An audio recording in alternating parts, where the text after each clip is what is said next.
Welcome to Institute of Bureaucracy. I am Arun Prakash, Polity Faculty. This topic is judiciary and current, and it's related to current affairs. Okay.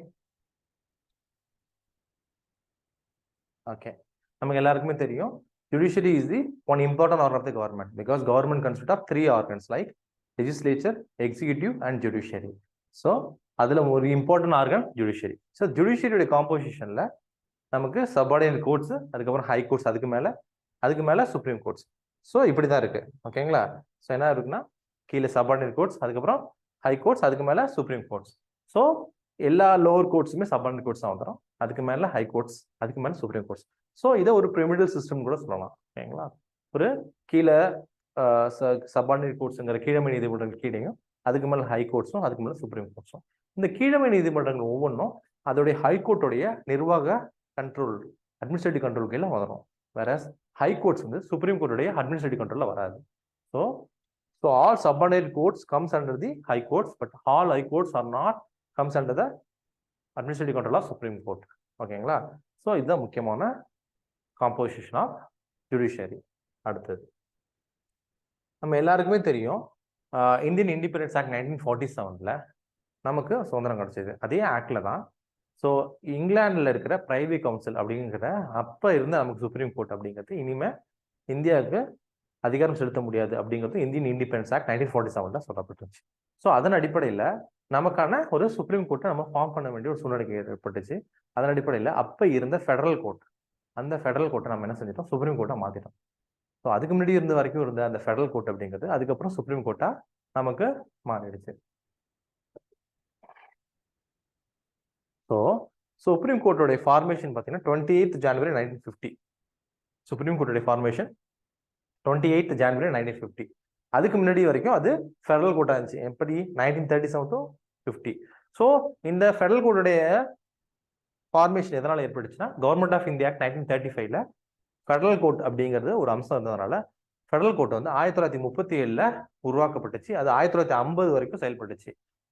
பிற்காலத்துல இந்திய சுதந்திரம் பெற்றதுக்கு அப்புறம் நம்மளுடைய supreme கோர்ட்டாக federal கோர்ட்டை rename பண்ணதுனால இந்த ஃபெடரல் கோர்ட் சுப்ரீம் கோர்ட்டா 28th January 1950 மாறிடுச்சு. இதுதான் இப்போ இருக்கிற present day supreme court. Okay,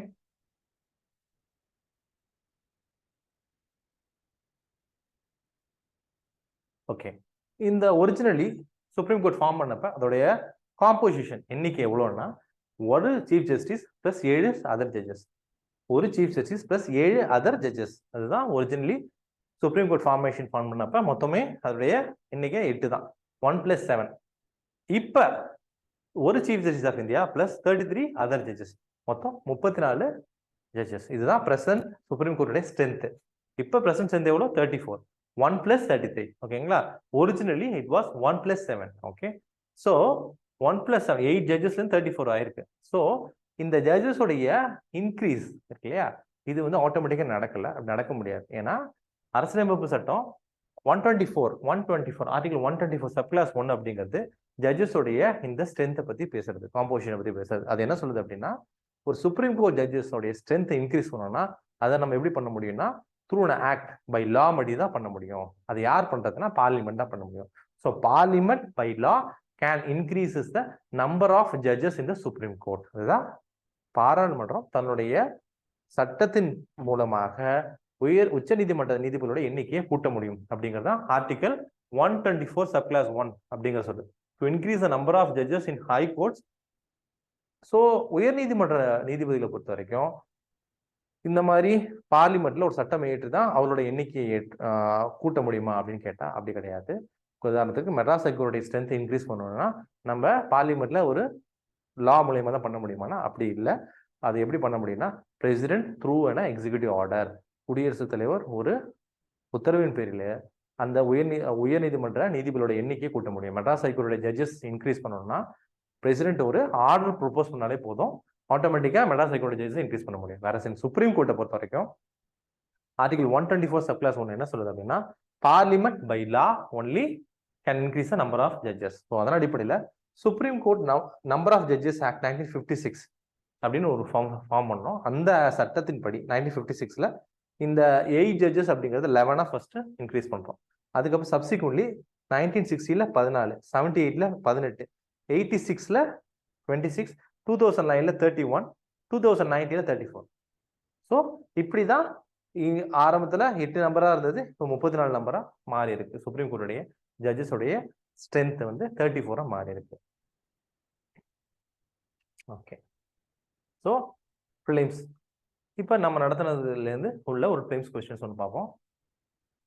The power to increase the number of judges in the Supreme Court of India is vested in. திரும்ப, the power to increase the number of judges in the Supreme Court of India is vested in option A, President of India, option B, Parliament, option C, Chief Justice of India, option D, the Law Commission. So the Law Commission இல்ல Chief Justice of India வா இல்ல Parliament இல்ல President of India வா அப்படின்னா நமக்கு இப்பதான் தெரியும். So supreme court judges உடைய காம்போசிஷன் இன்க்ரீஸ் பண்ணோம்னா நம்ம எது மூலியமா பண்ண முடியும்? Only through parliament by a law அப்படின்னு சொல்றது இது article 124 sub clause 1. So parliament is the correct answer. This question was asked in prelims 2014. Okay,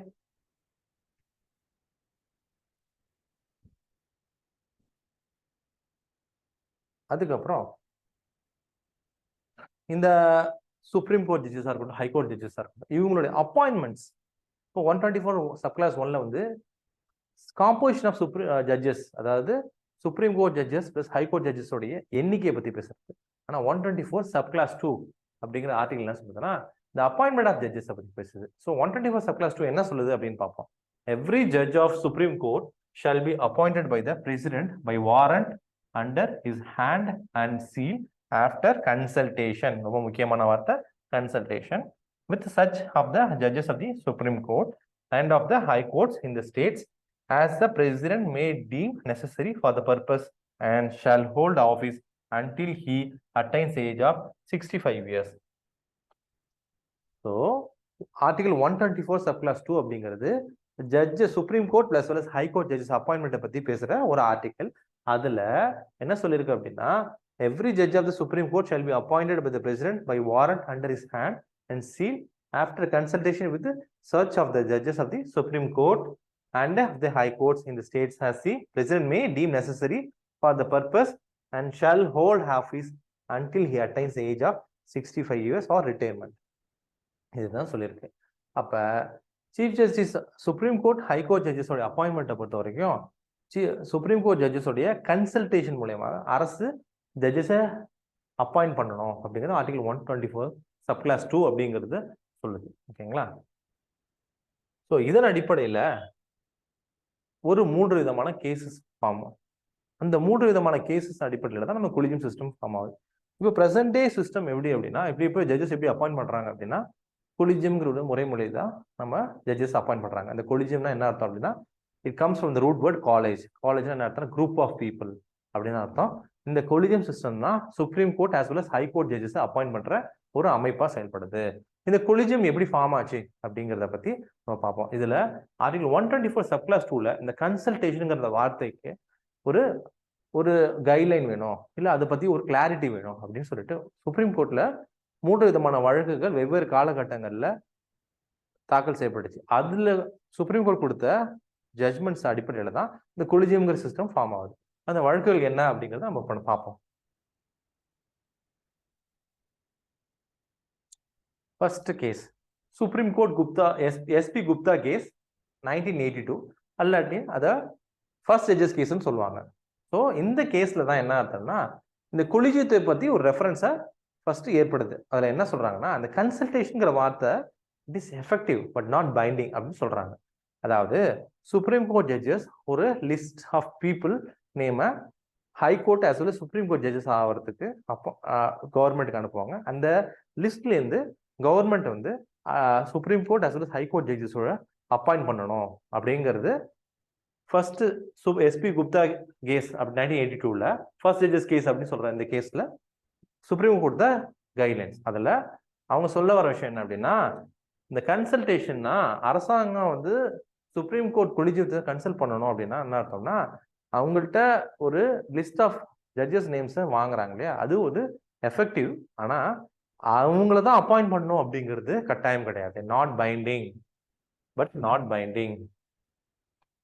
so consultation means effective but not binding. ஏன் அப்படி சொல்றாங்க அப்படின்னா எஸ்பி குப்தா கேஸ் 1982ல இதை first judges கேஸ்ன்னு சொல்லுவாங்க ஃபேமஸா. இந்த ஃபர்ஸ்ட் ஜட்ஜஸ் கேசஸ்ல consultation means effective but not binding அப்படிங்கிறது தான் சுப்ரீம் கோர்ட் இந்த கேஸ்ல நமக்கு கொடுத்த தீர்ப்பு. So second case that is second judges கேஸ்ன்னு சொல்லுவாங்க. அது இல்லைன்னா supreme court advocates on record association case 1993ல the Supreme Court has overturned its previous judgment. அவங்க முதல்ல கொடுத்த அந்த தீர்ப்பை அவங்க அப்படியே என்ன செய்யறாங்க, மாற்றி அமைக்கிறாங்க. எப்படி மாற்றி அமைக்கிறாங்க அப்படின்னா consultation means concurrence, that is concurrence என்ன அர்த்தம்னா பைண்டிங். அப்ப சுப்ரீம் கோர்ட் அல்லது உயர்நீதிமன்ற நீதிபதிகள் அப்பாயின்மெண்ட் தொடர்பாக உச்சநீதிமன்றம் கொடுக்குற அந்த லிஸ்ட்ல இருக்கிற நபர்களை கட்டாயமாக நீங்க நீதிபதிகளா அப்பாயின்ட் பண்ணணும், அதுல மாற்று கருத்தே கிடையாது அப்படின்னு சொல்லி supreme court advocates on record association case 1993ல, அதாவது செகண்ட் ஜட்ஜஸ் கேசஸ்ல supreme court has overturned its previous judgment and gave a new judgment and this is the origin of collision. collisionங்கிற முறை முதல்ல தோன்றது இப்பதான். அதுக்கப்புறம் presidential reference under 143 1998 or third judges case அப்படின்னு, அதாவது நமக்கு எல்லாருக்குமே தெரியும் we have the constitution and the constitutionல வெரி இம்பார்ட்டன்ட் ஆர்டிகல்ஸ் இருக்கு. அதுல முக்கியமான ஒரு ஆர்டிகல் வந்து ஆர்டிகல் 143. இந்த 143 இந்த 143 என்ன சொல்லுதுன்னா குடியரசுத் தலைவர் சட்டம் தொடர்பான சந்தேகங்களை உச்சநீதிமன்றத்திடம் அனுப்பலாம். அப்படி அனுப்புகின்ற அந்த சந்தேகங்களை உச்சநீதிமன்றம் ஏற்கலாம், ஏற்காமலும் போகலாம். அப்படி உச்சநீதிமன்றம் அதில் சம்பந்தமா கொடுக்கின்ற முடிவுகளை குடியரசுத் தலைவர் ஏற்கலாம், ஏற்காமலும் போகலாம். அதாவது the president can send any legal doubts to Supreme Court. The Supreme Court can accept or reject such proposal and the advice tendered by the Supreme Court can be accepted, may be accepted or may not be accepted by the president. அதாவது சட்டம் தொடர்பான சந்தேகங்களை குடியரசுத் தலைவர் உச்சநீதிமன்றத்துக்கிடம் அனுப்பலாம். அப்படி அனுப்பப்படுகின்ற விஷயங்களை உச்சநீதிமன்றம் எடுத்துக்கொள்ளலாம், எடுத்துக்கொள்ளாமலும் இருக்கலாம். அப்படி உச்சநீதிமன்றம் எடுத்துக்கொண்டு தீர்ப்பு கொடுத்துச்சுன்னா அந்த தீர்ப்புகளை குடியரசுத் தலைவர் ஏற்கலாம், ஏற்காமலும் இருக்கலாம். எப்படிங்கிறது ஆர்டிகல் 143. ஸோ இந்த அதிகாரத்தை பயன்படுத்தி குடியரசுத் தலைவர் இந்த கொலிஜியம் சிஸ்டத்தை பத்தி எனக்கு இன்னும் கொஞ்சம் கிளாரிட்டி தேவைப்படுதுன்னு சொல்லிட்டு 1998ல தேர்ட் ஜட்ஜஸ் கேசஸ் அனுப்புறாங்க. அதுல இந்த கொலிஜியம் சிஸ்டத்தோடைய ஃபைனல் உருவாக்கம், அதாவது இப்ப இருக்கிற அந்த கொலிஜியம் சிஸ்டம் அப்படிங்கிறது முதல்ல எப்படி வந்துச்சு அப்படின்னா 1998ல பிரசிடென்ஷியல் ரெஃபரன்ஸ் அண்டர் 143ல தான் ஃபர்ஸ்ட் இப்ப இருக்கிற பிரசன்ட் டே கொலிஜியம் சிஸ்டம்ங்கிறது ஃபார்மேஷன் பண்றாங்க. அதுல என்ன அர்த்தம்னா finalised the collegium system as it exists currently. இப்ப இருக்கிற கொலிஜியம் சிஸ்டம் ஃபார்ம் பண்றாங்க. அதுலதான் அவங்க என்ன சொல்றாங்கன்னா கொலிஜியம்ங்கிற ஒரு அமைப்பு இருக்கு, அந்த அமைப்பு தான் நீதிபதிகளை நியமிக்கும் அப்படின்னு சொல்றாங்க. ஓகே, இது ரொம்ப முக்கியமான விஷயம் என்ன அப்படின்னா இந்த செகண்ட் ஜட்ஜஸ் கேசஸ்ல கொலிஜியம்ங்கிற இது ஃபார்ம் ஆயிடுச்சு. அதுல 3 சீனியர் மோஸ்ட் ஜட்ஜஸ், அதாவது ஒரு chief judge of India plus ஒரு chief justice of India plus 2 senior most judges of the supreme court, இவங்க 3 பேர் சேர்ந்தது ஒரு கொலிஜியம் அப்படின்னு சொல்லியிருந்தாங்க. வேறஸ் இந்த தேர்ட் ஜட்ஜஸ் கேசஸ்ல இந்த 3 மெம்பர் கொலிஜியம் சிஸ்டத்தை 5 மெம்பர் கொலிஜியம் சிஸ்டமா மாத்திட்டாங்க. இப்போ வரைக்கும் நம்ம 5 மெம்பர் கொலிஜியம் சிஸ்டம் தான் நம்ம ஜட்ஜஸை சூஸ் பண்ணி அப்பாயின்ட் பண்றாங்க. ஓகே,